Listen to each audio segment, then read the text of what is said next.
어제 국민의힘 출신 전 의원 김웅이요. 검사 출신이죠. 이재명이 친형을 정신병원에 감금하려 했다라는 것은 사실이다. 이렇게 말했습니다. 민주당이 사과를 요구했는데 단칼에 거부했어요. 그래서 명예훼손으로 고소할 건데 그러면 고소해봐라 했습니다. 이 사실 여부에 김웅은 자신의 변호사직을 걸 거니까 이재명이는 의원직을 걸고 법적 다툼을 해보자고 했어요. 그래서 김웅은 SNS에 민주당이 저 김웅을 이재명은 자기 친형도 정신병원에 감금시킨 자라는 허위 주장을 했다고 하며 사과하지 않을 때는 법적 책임을 묻겠다고 했다. 자, 그러면서 민주당이 2015년에 차명진 의원이 동일한 주장을 했다가 법적 다툼에서 패소했다고 말하고 있는데 2015년은 이재명의 친형 강제 입원 사실이 밝혀지지 않은 상황에서 억울하게 패소한 거고 이는 곧 사실로 밝혀졌는데 2018년 경기도지사 후보 초청 토론에서 KBS가 했습니다. 이재명 후보가 그런 사실이 없다고 답했다가 허위 사실로 고발되어서 이재명의 발언이 거짓으로 밝혀졌고 그리고 허위사실 공표죄로 기소됐습니다. 이걸 대법원에서요. 김만배가 권순일이하고 풀은 거죠. 그래서 김웅 의원은 1심에서는 무죄, 항소심에서는 유죄, 대법원이 최종 무죄를 선고했지만 무죄 사유가 토론회 과정에서 우발적으로 거짓말을 한 것이므로 이를 처벌하면 후보들이 토론에 소극적으로 임하게 될 우려가 있어서 거짓말을 했지만은 무죄라고 한 거예요. 그래서 대법원이 이재명이가 정신병원에 형을 강제 입원시키는 절차 진행에 관여한 사실과 강제 입원을 독촉한 사실은 인정했다라고 하고 김웅 의원은 이재명이 비겁하게 사실적시 명예훼손이 아닌 허위사실 명예훼손죄로 자기를 고소하겠지만 하고 싶으면 3일 안에 해라. 만약 하지 않으면 이재명이가 형 정신병원 입원한 것과 관련해 거짓말한 걸 인정하는 것으로 받아들이겠다. 이재명 개인 자격으로 고소해라. 이러면서 내가 허위사실 명예훼손 유죄를 받으면 변호사 자격을 반납하겠다. 그 대신 무혐의가 되면 이재명이가 사퇴하라 했습니다. 자, 김웅 의원이 이렇게 말한 부분은 전부 100% 사실입니다. 이재명이가 굉장히 지금 이런 일방적인 주도권을 잡는 계엄 실패 탄핵 사태에서도 반감이 매우 높습니다. 그럼 반감이 왜 높을까요? 이 반감이 얼마나 높은가 봅시다. 지금 탄핵으로 민주당 지지율이 52.4, 27% 수준인 국힘의 2배인데요. 자, 국힘에 대한 중도와 보수 일부가 민심이 대거 이탈했지만 이재명이로 가지 않아서 이재명이 신뢰도가 41%로 불신이 51%, 불신이 훨씬 높은 거예요. 자, 그래서 사람들이 윤석열이 잘못했지만은 이재명이로 대선을 던져주는 것은 문제가 많다. 그래서 신뢰도 56%를 받은 우원석이보다도 이재명 신뢰도가 더 낮다는 겁니다. 자, 이게 뭘 이야기하는 거겠습니까? 또 다른 보도에 따르면 박근혜 탄핵 때 보수가 분열됐지만은 지금은 단일 대우를 유지하는 것도 이재명이기 때문이다.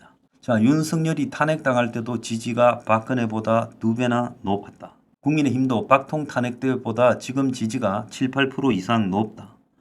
자, 그러면서 국민의힘이 지지율이 견고하게 유지되고 있는 이유가 뭐겠느냐? 자, 아까 이재명에 대해서 적합 부족합에서도 부족합이 10%나 더 높은 이유가 뭐겠느냐? 이것은요. 조기 대선으로 이재명의 사법 리스크가 희석되고 이재명이 대통령에 가는 부분에 대해서 굉장히 우려가 많다라는 겁니다. 그래서 김웅 의원이 이야기한 형의 정신병원 입원 관여 내용도요.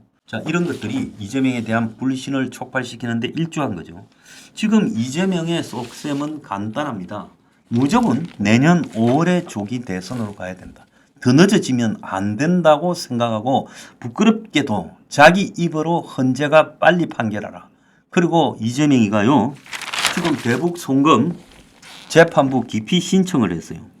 그래서 이하영에게 대북 송금으로 9년 6개월을 때린 재판부가 자기 재판을 하니까 이재명에 대해서 무죄 추정을 원칙을 어긋나서 그 재판부를 갖다가 기피한다. 이러면 내년 2월까지 끌 수 있겠죠.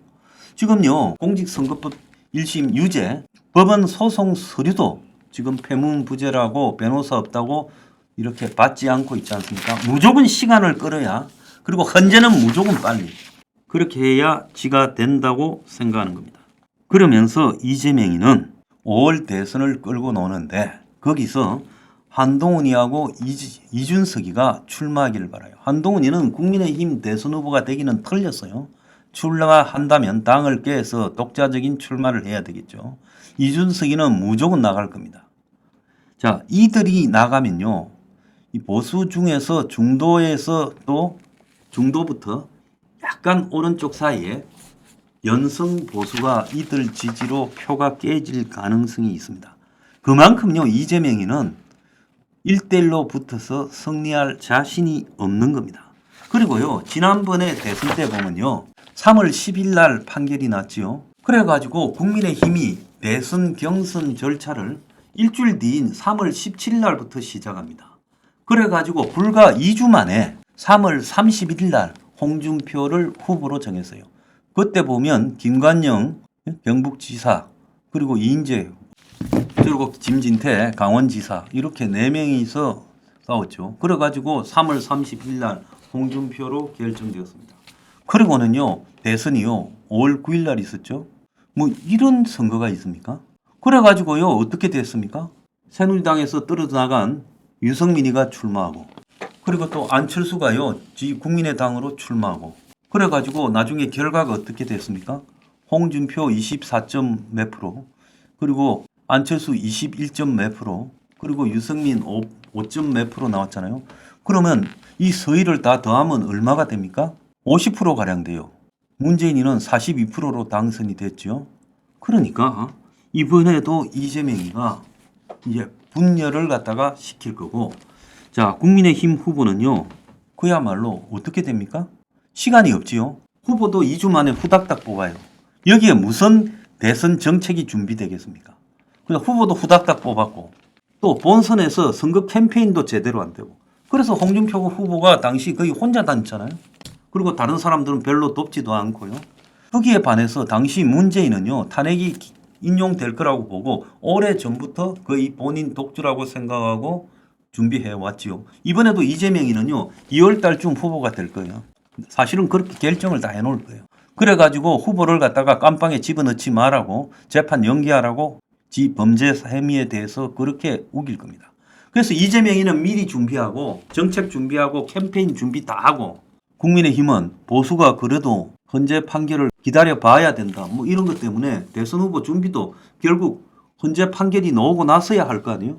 그러면 한 2주쯤 준비할 거고 한 달쯤 선거운동할 거고, 준비 안 된 후보가 얼렁뚱땅 나갔다가 또 보수표 잠시 가는 한동훈이나 이준석이 있고 이러면서 적당히 질 거 아닙니까? 우리가 이재명의 계산속을 정확하게 이해하고요. 지금 거기에 대해서도 대비해야 된다는 거예요. 대비하지 않으면요. 그냥 이재명이한테 헌납하는 거예요. 이재명이 득표도요. 그렇게 높지도 않을 겁니다. 하나가 되고 준비하고 단결하면요. 이길 수 있어요.